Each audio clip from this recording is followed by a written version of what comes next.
Okay, it's time for poetry. This is our eighth lesson, and in this one, I'm just going to review some of the things that I talked about last time and show you some of the great examples that I received from the class. So as we said last time, there are many types, we've said every time, there are many types of poetry. We've already done limericks and haiku, and we've talked about the rules regarding those types of poetry, and we've talked a little bit about their history. And now we're focusing on acrostic. And remember, we said acrostic is another type of poetry that has a Greek name. And what's special about it is that it has no rhyme pattern, no rhythm pattern. The rule is that the first letter of each line must be part of the title, and we have to present them in order. And some people forgot this rule when they sent me their examples. So I made a new one. I know yesterday I wrote one um, entitled Cherry. Well, today's is Berry. I don't know why, but I've been thinking about food. So, because my title is Berry, that means that my poem is going to be about a berry. It has to. And because there are 5 letters in berry, this one will be 5 lines. Okay, and each line has to begin with these letters. So here's mine.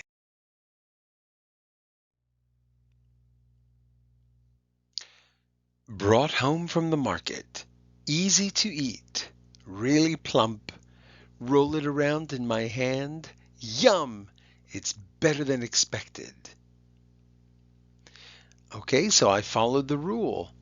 I used the letters B, E, R, and Y, which spells berry, the title, and the poem is about a berry. So the rules were followed, and maybe I'll just go enjoy a blueberry now. All right, let's take a look at some of yours.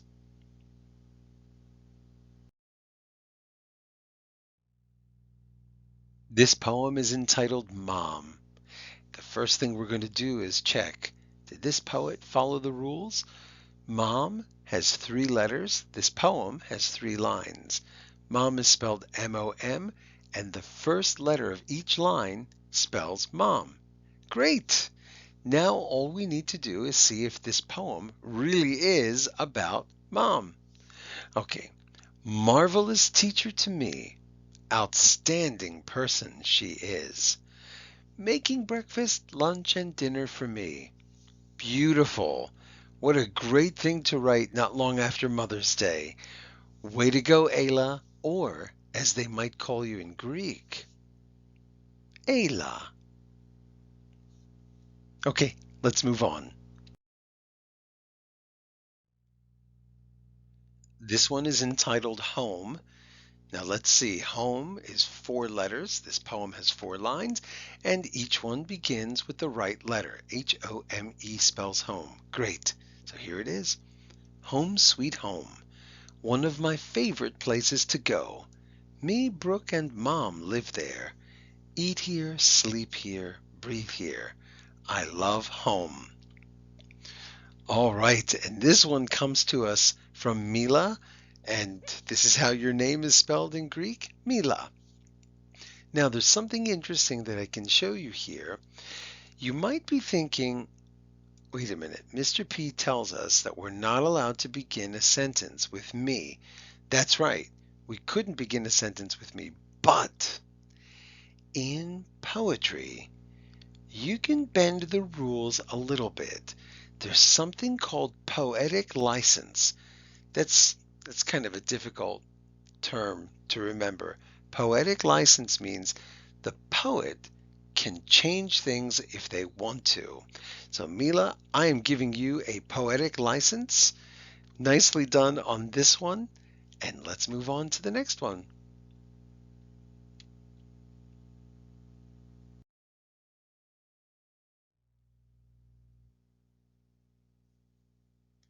Okay, well, there was more than one poem today about home. Here's another one.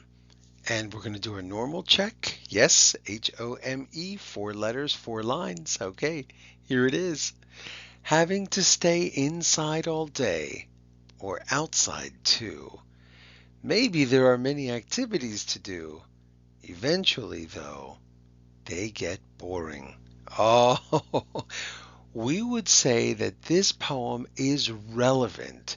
And what that means is that this is something that a lot of people are feeling. Okay, very nicely done. This one comes to us from Giovanni, or as they might call him in Greece, Giovanni's. Beautiful. Okay, I know some of you have told me that you are bored at home also. Hang in there, keep writing, keep reading. Okay, let's move on.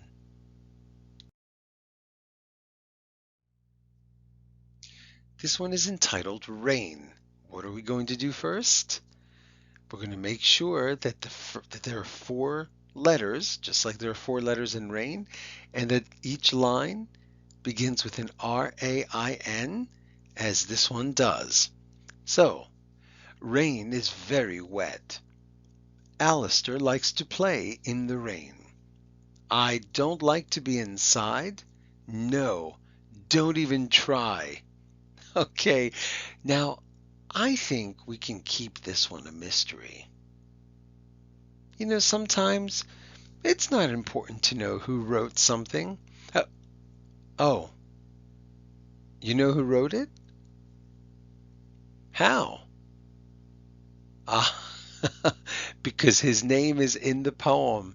Okay, well, that was a clever use of the letter A. Very nicely done, Alistair. And as they might call you in Greek, Alistair. And I also want to say that I really like the fact that this comma is there.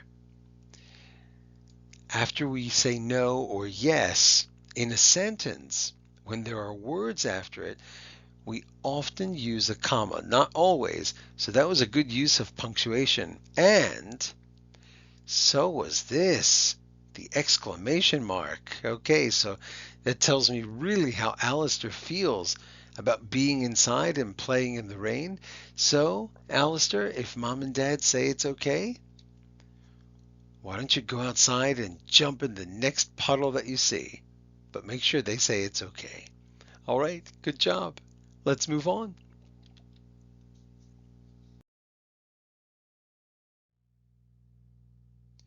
Okay, so I had more than one poem today where somebody was thinking about rain. Let's take a look at this one. The title is Buttercup. Now, a long title means what? It means you're going to have a long acrostic, okay? Because you have to have a line for every letter. So let's see if this poet followed the rule. Buttercup, Buttercup. Awesome. Now let's read it. Beautiful flowers bloom.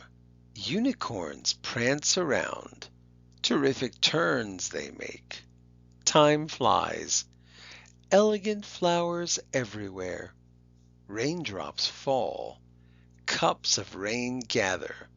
Umbrellas go out. Penelope sees yellow flowers sway. Hmm. Should we mention who wrote this? I think I have a pretty good clue because of this word here. Unicorns. Unicorns. Hmm. Who really likes unicorns? Oh, I think it's Freddie. No? Maybe it's George. No. Oh, I'm just kidding. We all know that it's Parker. No? Guys, of course I'm kidding. The answer is so obvious because the name is in the poem. Penelope wrote this. Oh, wait a minute. We don't have a Penelope in class, do we? No. But we do have a Francesca. Very nicely done, Francesca, or as they might call you in Greece, Francesca. Okay, lots of really nice words here. And using words like elegant. Oh, very nice. And cups of rain gather. Beautiful. Okay, let's move on. Oh, yes. And this is what a buttercup is, if you're wondering. We can make this picture look better by getting rid of those lines. There we go.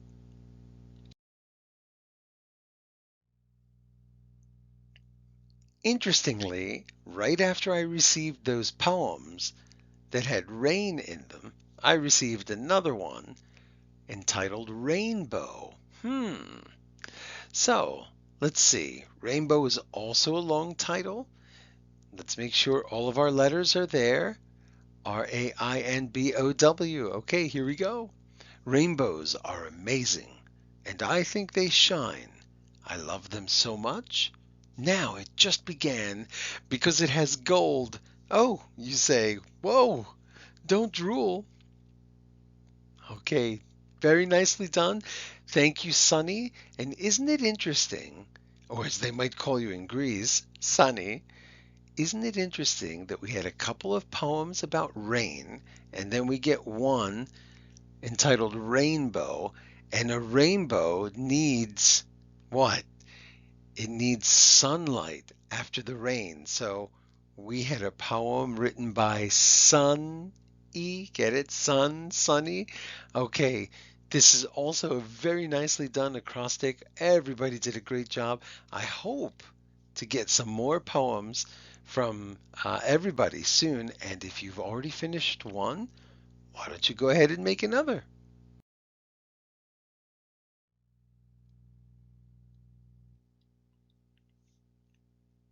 Telos.